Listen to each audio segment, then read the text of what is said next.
Bienvenue dans cette vidéo. Aujourd'hui on va voir ensemble comment recréer de A à Z 7 slides sur PowerPoint en moins de 10 minutes. À la fin de la vidéo, je vous montrerai également comment effectuer les transitions de gauche à droite ou de droite à gauche pour chaque bloc de cette slide. Vous allez premièrement commencer par choisir une diapositive vide dans Nouvelle diapositive. Une fois cela fait, vous allez sur Insertion, Forme et vous allez sur ici Ellipse. Alors vous voyez ici, c'est difficile d'avoir un cercle parfait. Ce que vous faites pour avoir un cercle parfait, c'est que quand vous allez sur Insertion et Forme, vous cliquez sur Ellipse et avant de cliquer pour dessiner l'ellipse, vous appuyez sur Shift. Shift, c'est la touche où il y a une petite flèche vers le haut.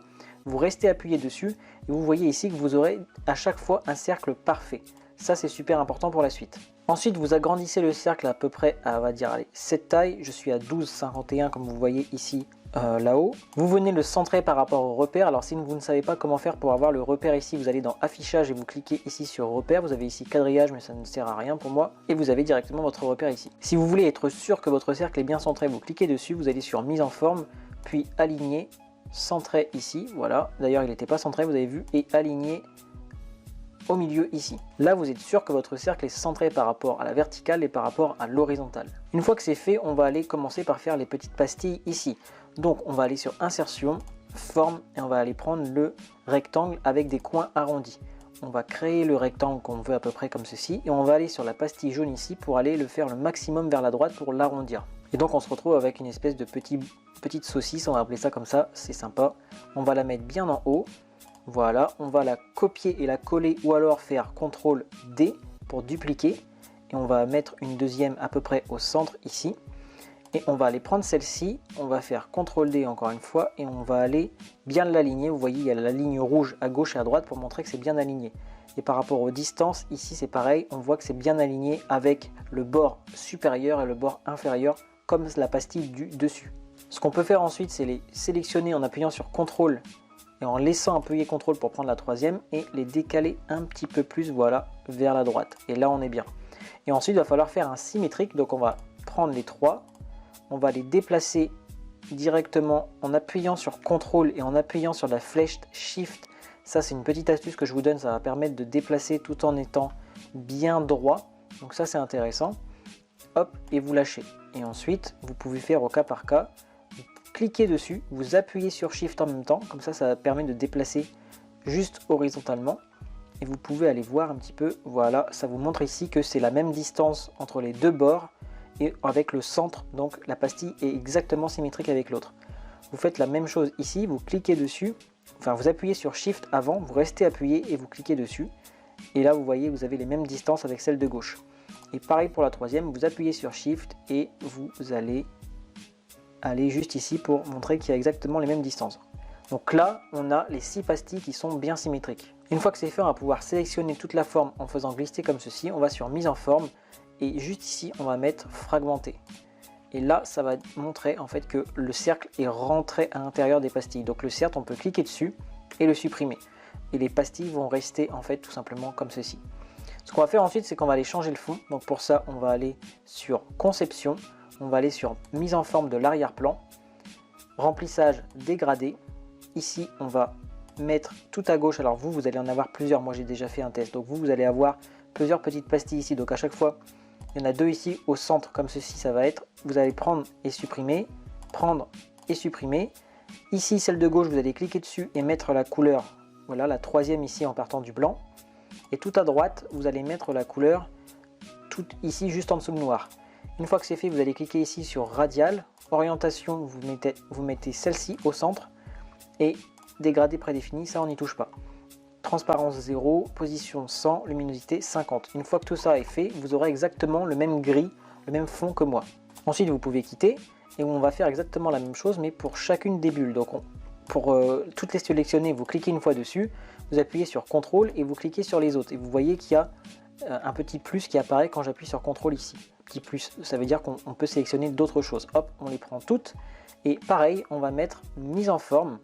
Et ici, on va aller chercher les dégradés. Donc on va aller juste ici, style de format de mise en forme, pardon, dans style de forme. Et on va aller chercher sur les remplissages dégradés. Donc là, ça va pas être radial, mais ça va être linéaire. Ici, l'orientation, ça va être celle-ci, vers le bas. Et les dégradés, on va aller chercher des couleurs beaucoup plus claires. On va aller chercher, on va même mettre du blanc, tout blanc là-haut. Et en bas, on va mettre quelque chose de beaucoup plus clair comme celui-ci. Voilà. Et là, vous avez quelque chose de sympa. Une fois que ceci est fait, vous pouvez supprimer les contours. Donc on va toutes les sélectionner encore une fois. On va aller sur mise en forme, contour, et on va mettre sans contour. Comme ça, c'est beaucoup plus beau. Et ensuite, on va aller chercher chaque couleur ici. Celle-là, on peut la garder en bleu. Ensuite, celle-ci, on va la mettre en rouge. Pareil, on peut supprimer les contours aussi. Hop. Celle-là aussi. Et on peut aller supprimer les contours des autres également. Donc on va les cliquer comme ça. Et il n'y a plus de contours. Celle-ci, on va la mettre en violet par exemple. Donc remplissage violet. Celle-là, remplissage vert. Celle-ci en jaune. Et celle-ci, on va la mettre en orange. Et là, vous voyez, vous avez déjà vos bulles qui sont presque terminées. Ensuite, on va aller les numéroter une par une. Comment on fait ça? On va sur Insertion, Word Art, on va prendre un texte. Ici, on va écrire 1 et on va aller le sélectionner comme ceci, aller dans Accueil pour aller le mettre en blanc, couleur du thème blanc. Ici, on va venir le sélectionner, il a la bonne taille, donc ça c'est intéressant. On va écrire 1, on peut le dupliquer, CTRL D et le mettre ici à chaque fois, et là on va écrire 2 et on fait ça pour tous les chiffres. Une fois que c'est fait, on va pouvoir ajouter une jolie ombre sur chaque pastille. J'ai oublié de vous montrer avant, donc on va le faire maintenant, c'est pas grave. On retourne sur mise en forme, on va ici sur style de forme et on va pouvoir aller cliquer sur, alors là on enlève le remplissage, on va directement sur ombre. On va aller sur une transparence de 50%, une taille de 100%, un flou d'à peu près, on va mettre du 23, une distance de 0 et voilà. Et là vous voyez que ça fait tout de suite un effet assez sympathique sur chaque pastille. Une fois que c'est fait, on clique sur supprimer. Ensuite on peut aller tout simplement faire exactement comme j'ai fait là. On va aller chercher les icônes. Pour ça on va sur Insertion, icônes. Vous en choisissez 6 qui correspondent bien évidemment à votre présentation. Moi je vais en prendre 6 au hasard. On va prendre celle-ci, celle-ci. Donc là je suis à 3, 4, 5 et puis 6 et on clique sur insérer. Et là ce qui est bien, c'est qu'elles sont toutes sélectionnées et vous pouvez directement cliquer ici sur celle du bas, sur la hauteur, et ça va modifier aussi la largeur vu que c'est des carrés, et vous pouvez aller mettre 1,2. Ensuite on clique sur le côté et on va aller pouvoir les sélectionner une par une et les mettre en bas à droite ou en bas à gauche comme je l'ai fait sur l'autre diapositive. Ensuite on va pouvoir aller chercher titre et texte. Ça vous savez comment faire d'après mes autres tutos. Vous cliquez sur Insertion, zone de texte ici et vous délimitez votre zone de texte. Voilà, donc là vous appuyez et vous mettez ce que vous voulez, titre. Vous cliquez une fois dessus, vous pouvez la centrer, vous pouvez mettre en gras ici le titre par exemple, hop, on augmente un petit peu, on fait un CTRL D et on enlève le gras pour écrire votre texte et on refait un CTRL D pour avoir 2 fois votre texte. Ensuite on va les aligner et là pour sélectionner les 3 vous cherchez la petite croix ici, appuyez sur CTRL le premier, on reste appuyé sur CTRL le deuxième et sur la petite croix vous venez faire un clic droit, grouper et voilà, et là vous avez vos 3 textes qui sont prêts à être copiés.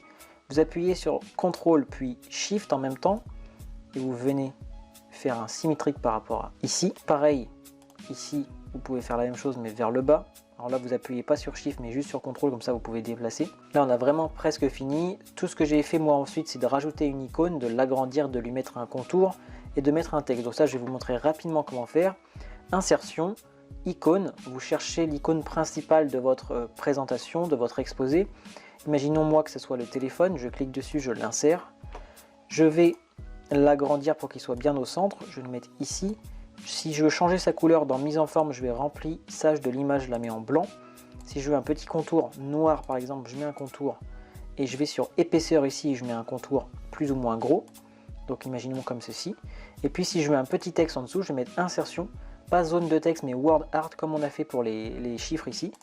Je vais cliquer ici, je vais écrire exposé, imaginons. Et pour changer la police, je peux tout simplement le sélectionner et descendre ici, réduire la taille de police. Si je veux la mettre en blanc, je vais tout simplement dans Accueil, ici, et je vais cliquer sur blanc. Et voilà. Si vous voulez animer par exemple la pastille numéro 2, je vais vous le montrer en exemple. Vous sélectionnez toute la pastille, vous allez sur la croix, vous cliquez sur Grouper, et ensuite vous allez sur Animation ici. Vous cliquez sur la flèche du bas et vous allez tout en bas sur Mouvement. Là vous voyez, ça vous donne un exemple, la ligne elle est vers le bas. Donc ce qu'on va aller faire, c'est option de l'effet, on va aller sur la gauche, et là vous voyez que la pastille elle va bien sur la gauche, mais elle va au milieu de la présentation. Donc ce qu'on va aller faire plutôt, c'est qu'on va aller déplacer la pastille en dehors. On va même pouvoir appuyer sur Shift pour que ça soit bien, vous voyez, horizontal, en dehors de la slide. Et là, c'est toujours pas bon puisqu'on voit ici que ça va se terminer juste ici. Là, vous allez pouvoir voir l'aperçu. Et nous, on veut pas ça, nous on veut que ça aille à l'emplacement précis qu'on avait tout à l'heure. Donc on appuie sur Shift, toujours pour que ça soit bien horizontal, et on va aller chercher l'emplacement exact qu'on avait tout à l'heure. Donc vous voyez à peu près ici. Pour vérifier si ça fonctionne bien, vous cliquez une fois, vous allez sur Diaporama à partir de la diapositive actuelle et vous voyez que la pastille n'existe pas encore. Et si on clique, eh bien, elle va arriver tout doucement vers la gauche. Si vous voulez modifier la durée de l'animation, par exemple, vous faites échappe, vous allez venir cliquer sur la pastille, animation, puis volet d'animation. Et là, ici, vous pouvez voir la durée. Donc là, vous allez mettre à 1 seconde déjà. Et pareil, vous double-cliquez dessus si vous voulez démarrage en douceur, fin en douceur, etc. Ça, vous pouvez modifier ici. Cliquez sur OK. Et là, encore une fois, vous allez sur Diaporama pour tester à partir de la diapositive actuelle. Si vous voulez aller plus vite et utiliser un raccourci clavier, c'est écrit ici, c'est Maj plus F5. Donc Maj, c'est la touche Shift, la petite flèche juste au-dessus de CTRL, et F5 en même temps. Quand je fais ça, eh bien, on peut voir que l'animation va plus rapidement, vous voyez. Il ne vous reste plus qu'à faire ça pour les autres pastilles, et je vais vous montrer juste pour la numéro 3 comment faire, et ensuite vous verrez que ça sera beaucoup plus simple. Je vais tout sélectionner sur le numéro 3, et ensuite je vais faire clic droit, grouper, parce que sinon ça ne va pas fonctionner. Donc vous recliquez sur le 2, reproduire l'animation, et ensuite vous cliquez sur le numéro 3. Là vous voyez que ça va vers la gauche, donc ce qu'on va faire c'est qu'on va déplacer la pastille numéro 3. On va la mettre au même niveau que la numéro 2, mais ce qui ne va pas aller, c'est que tout simplement, elle va arriver ici, elle ne va pas arriver où est-ce qu'on voulait vers la 4. Donc ce qu'on va faire, c'est qu'on va prendre le point, on va appuyer sur Shift, et on va aller déplacer exactement où on voulait avoir le numéro 3. Une fois que c'est fait, vous cliquez sur Shift plus F5, et encore une fois, vous voyez que ça a été très simple, numéro 2, numéro 3. Pour le numéro 1, maintenant, c'est beaucoup plus simple, vous faites grouper, voilà, grouper ici, vous cliquez sur le numéro 3, reproduire l'animation, numéro 1, ok, ici on appuie sur Shift et on déplace et on va coller au numéro 3, et comme le numéro 1 et le numéro 3 arrivent au même niveau au centre, forcément ça va fonctionner. On va vérifier tout de suite ici. Alors le numéro 2 est en premier, mais bon, ça on peut le changer dans les animations, et le numéro 1 arrive au bon endroit. Si vous voulez maintenant mettre le numéro 1 en premier, vous allez sur volet d'animation, et le groupe 84, vous allez tout simplement le faire glisser tout en haut, et vous allez voir rapidement que on a le numéro 1, puis le numéro 2, puis le numéro 3. Pour le 5, 6, le 4, 5 et 6, pardon, vous faites exactement la même chose, sauf que dans l'option d'effet, au lieu de faire vers la gauche, vous faites vers la droite. C'était tout pour moi pour ce petit tuto, j'espère qu'il vous aura plu. Je vous souhaite une excellente fin de journée, et n'hésitez pas à me mettre en commentaire qu'est-ce que vous voudriez pour le prochain tuto.